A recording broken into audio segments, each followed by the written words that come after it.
Hey beautiful people, welcome to Fundoo programming. मैं हूं आपका दोस्त फंडू बॉय। दोस्तों, आज का ये वीडियो इंस्पायर है महान आचार्य चाणक्य की किताब चाणक्य नीति से, जिसकी लिंक आपको डिस्क्रिप्शन बॉक्स में मिल जाएगी। दोस्तों, आचार्य चाणक्य हमारे भारत देश के एक ऐसे योद्धा थे जिन्होंने खुद बिना कोई हथियार का इस्तेमाल किए बगैर ही पूरे अखंड भारत का निर्माण किया था। यहाँ तक कि जीवन की कठिन से कठिन परिस्थिति को भी उन्होंने बिना कोई हथियार या औजार का इस्तेमाल किए बगैर ही अपनी सटीक नीति की मदद से नामुमकिन दिखने वाली कठिन से कठिन परिस्थिति में भी सफलता को हासिल किया है। यहाँ तक कि अपने दुश्मनों को भी उन्होंने अपने पैरों तले कुचल कर रख दिया था। तो ये सब चीजें वो कैसे कर पाते थे और कौन सी रहस्यमय सटीक नीतियों का वो इस्तेमाल करते थे, वो सारी रहस्यमय चीजें आज मैं आपको आने वाले वीडियो में बहुत ही सटीकता से बताने वाला हूँ। तो इसलिए दोस्तों, इस वीडियो को पूरा जरूर देखिए। तो दोस्तों, यहाँ पे पहली युद्ध नीति आचार्य चाणक्य ये बताते हैं कि युद्ध में सफलता उन्हीं को मिलती है जो अपनी काबिलियत और अपनी सर्वश्रेष्ठ ताकत के दम पे रणभूमि में युद्ध के लिए उतरता है। मगर जो इंसान रणभूमि में खड़े होकर अपनी कमजोरी, अपनी वीकनेसेस पे ध्यान देता है, वो सबसे पहले शत्रु के हाथों मारा जाता है। इसलिए अगर जीवन की रणभूमि में आपको सटीकता से जीतना है तो अपनी काबिलियत, अपनी स्ट्रेंथ पे ध्यान दो, ना कि अपनी कमजोरी और वीकनेसेस पे। इसलिए जब आचार्य चाणक्य चंद्रगुप्त की सेना को ट्रेनिंग दे रहे थे, तब वहां पे उस समय उस सेना में कई सारे लोग लोहार थे, कई सारे लोग लकड़हारे थे, तो कई सारे लोग किसान भी थे। तो ये सभी लोग अपने अपने काम में ऑलरेडी महारथी थे। इसलिए जब ऐसे लोग सेना में भर्ती हुए तो आचार्य चाणक्य ने इन सब को उनकी काबिलियत के हिसाब से ही हथियार दिए, ना कि उन्हें अपनी काबिलियत के विरुद्ध कोई प्रशिक्षण दिया गया। जिसकी वजह से जब ये लोग युद्ध की रणभूमि में युद्ध करने के लिए उतरे तो उनकी युद्ध नीति और प्रहार करने की योजना सामने वाले दुश्मनों को समझ में ही नहीं आ रही थी। और इसीलिए इन काबिल लोगों की काबिलियत की वजह से सामने दुश्मन देश की सेना ज्यादा देर तक दिख ही नहीं पाई। और इस तरह से चाणक्य ने बड़ी ही चतुराई से चंद्रगुप्त की सेना को एक सटीक योजनाबद्ध सफलता दिलवाई थी, जो बाकी देश के राजा कभी सोच भी नहीं सकते थे। ठीक यही चीज गुजरात में रहने वाले एक गरीब परिवार में जन्मे करसन भाई ने भी अपने जीवन में इस्तेमाल की थी। करसन भाई ने जब अपनी बीएससी केमिस्ट्री की पढ़ाई कंप्लीट की थी, तब उनके परिवार की हालत कुछ खास नहीं थी। ऊपर से इतनी पढ़ाई करने के बाद भी उनको एक साधारण सी नौकरी ही मिली थी। ऊपर से उनके पिता खेती करते थे, तो आर्थिक रूप से भी कोई मदद नहीं मिल रही थी और उनकी सैलरी भी कुछ खास नहीं थी, जिसकी वजह से वो अपने परिवार की कोई खास मदद नहीं कर पा रहे थे। इसलिए करसन भाई ने अपनी जॉब करने के साथ साथ कुछ और काम करने के लिए भी सोचा। जब उन्होंने अपने आसपास कोई पार्ट टाइम काम ढूंढने की कोशिश की तो उन्हें चौकीदारी, पेपर डालना, दूध सप्लाई करना जैसे जॉब की ऑफर्स मिलने लगे। मगर करसन भाई ने जल्दबाजी ना करते हुए सबसे पहले अपनी स्किल्स और नॉलेज को एनालाइज करना स्टार्ट किया। तो उन्हें यह पता चला कि केमिस्ट्री में वो ग्रेजुएट थे। उसके बाद वो एज ए लैब टेक्नीशियन और एज ए केमिस्ट भी काम कर रहे थे। तो इसकी वजह से उनकी केमिकल और केमिकल के रिलेटेड नॉलेज बहुत ज्यादा स्ट्रांग हो चुकी थी। तो उन्होंने आइडेंटिफाई किया कि भाई मेरी स्ट्रेंथ है केमिकल्स और केमिकल्स के रिलेटेड नॉलेज। तो अब उन्होंने अपनी स्ट्रेंथ के अकॉर्डिंगली अपने आसपास की अपॉर्चुनिटी को पहचानना स्टार्ट किया। अब उस टाइम पे 1960 में उन्हें ये पता चला कि मार्केट में बिकने वाले वॉशिंग पाउडर्स बहुत ज्यादा महंगे हैं और बड़ी बड़ी कंपनियां अपना मुनाफा कमाने के लिए लोगों को सरेआम लूट रही है। और इसी वजह से मिडिल क्लास और गरीब परिवार के लोग कभी वॉशिंग पाउडर खरीद ही नहीं पाते थे। इसलिए उन्होंने अपनी सबसे ताकतवर स्किल के दम पे इस मार्केट में उतरने की सोची और अपने नॉलेज को इस्तेमाल करते हुए उन्होंने एक सस्ता और असरदार वॉशिंग पाउडर बना डाला, जिसे वो 3 रुपए किलो के हिसाब से लोगों के घर घर जाकर बेचने लगे। जबकि मार्केट में मिलने वाले बाकी वॉशिंग पाउडर की कीमत थी 30 रुपए किलो। अब जो कि करसन भाई द्वारा बनाया गया पाउडर कम कीमत का था और मार्केट में मिलने वाले बाकी पाउडर के कंपैरिजन में बहुत ही अच्छा रिजल्ट भी दे रहा था और साथ ही साथ वो मनी बैक गारंटी भी दे रहे थे। इसलिए मिडिल क्लास और गरीब परिवार के लोगों में इस वॉशिंग पाउडर की लोकप्रियता बढ़ने लगी। इसलिए करसन भाई अब जॉब भी करते थे और बाकी के समय घर घर जाकर वॉशिंग पाउडर भी बेचते थे। और ऐसे करते करते वो अहमदाबाद के मार्केट को धीरे धीरे कवर करने लगे। और ऐसे करते करते इस एक इंसान ने अपनी स्ट्रेंथ के दम पे आज $600 मिलियन का साम्राज्य अकेले ही खड़ा करके रख दिया।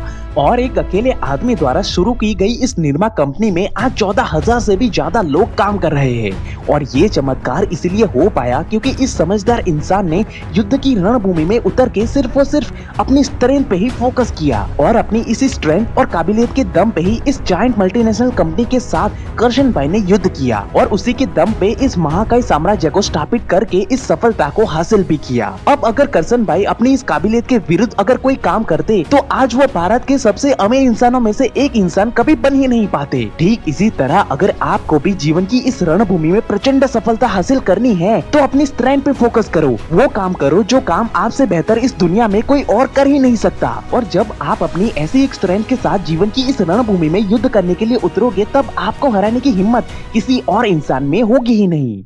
दूसरी नीति में आचार्य चाणक्य ये बताते हैं कि जब इस दुनिया में कोई साथ नहीं देता और मुसीबतें और तकलीफों ने जब तुम्हें चारों ओर से जकड़ लिया हो तब इस मुसीबतों से डरो नहीं बल्कि इस दुख से इस तकलीफ से प्यार करो, क्योंकि जीवन में मुसीबतें और तकलीफें हमें बर्बाद करने के लिए नहीं बल्कि हमारे अंदर छुपी हुई काबिलियत और शक्तियों को बाहर निकालने के लिए आती है।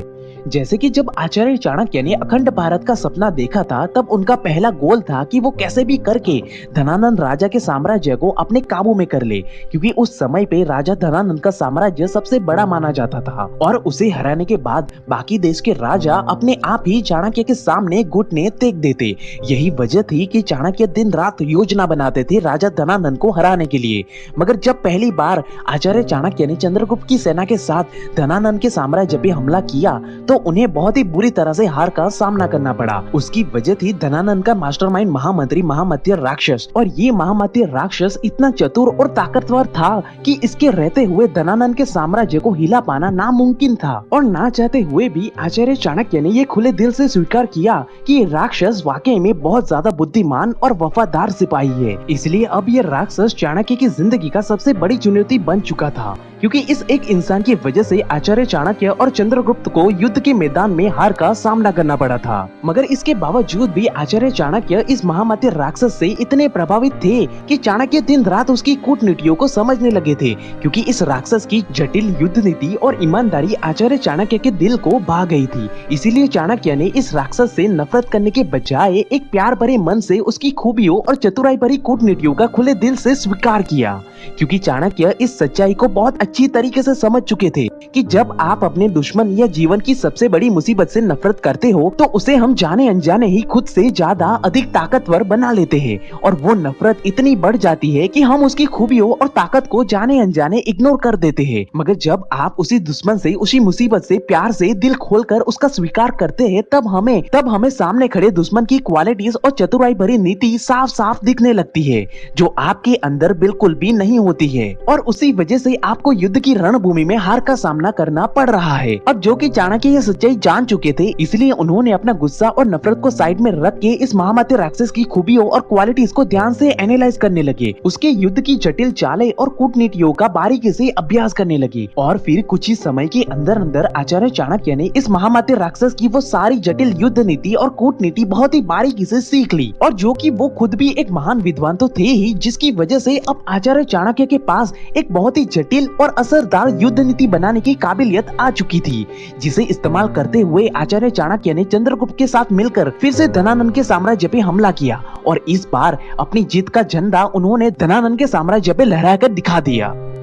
अब इस वास्तविक प्रसंग के बाद आचार्य चाणक्य ने खुद ये कहा है कि वो कभी इतनी जटिल युद्ध नीति में महारत हासिल नहीं कर पाते जब तक कि उनकी जिंदगी में ये महामत्य राक्षस जैसा विद्वान और चतुर नीति बनाने वाला दुश्मन नहीं आता तब तक, क्योंकि इस राक्षस को हराने के लिए ही चाणक्य ने बहुत सारी जटिल से जटिल युद्ध नीतियों का बारीकी से अध्ययन किया, जिसकी वजह से न सिर्फ चाणक्य की बुद्धि शक्ति का विकास हुआ बल्कि साथ ही साथ उनके अंदर अब इतनी ज्यादा काबिलियत आ चुकी थी कि वो अब किसी भी देश के राजाओं को चुटकियों में अपने पैरों तले कुचल कर रख सकते थे। ठीक इसी तरह जब हमारे जीवन में दुख, दर्द और तकलीफें आती है तो वो एक्चुअली में हमारे लिए आगे बढ़ने का और जिंदगी में ग्रो करने का अवसर लेकर आती है। मगर हम ना समझ इंसान कभी इस अपॉर्चुनिटी को समझ ही नहीं पाते और मुसीबत आने पर रोने लग जाते हैं और इसी वजह से हमें कभी अपने जीवन की रणभूमि में सफलता मिल ही नहीं पाती। अगर आप भी जाने अनजाने यही गलती किए जा रहे हो तो अभी समझ जाओ दोस्तों, क्योंकि युद्ध की रणभूमि में चुनौतियां जितनी बड़ी होती है उसकी सफलता का परिणाम परिणाम भी उतना ही बड़ा मिलता है। तो दोस्तों, आप कौन सी युद्ध नीति का इस्तेमाल करके इस दुनिया में अपनी सफलता का परचम लहराने वाले हो, वो मुझे कमेंट करके जरूर बताइएगा। आई होप दोस्तों आपको ये वीडियो पसंद आया होगा। अगर वीडियो अच्छा लगा तो जल्दी से इस वीडियो को लाइक और शेयर कर दीजिए, ताकि मुझे पता चले कि आपको ऐसे ही वीडियो और भी देखते हैं। अगर आपने अभी तक हमें सब्सक्राइब नहीं किया तो जल्दी से सब्सक्राइब करके इस बेल आइकन को दबा दीजिए, ताकि आपको हर हफ्ते यानी कि संडे को ऐसे ही इंस्पायरिंग और नॉलेजेबल वीडियो मिलते रहे। And at last, thank you for watching guys.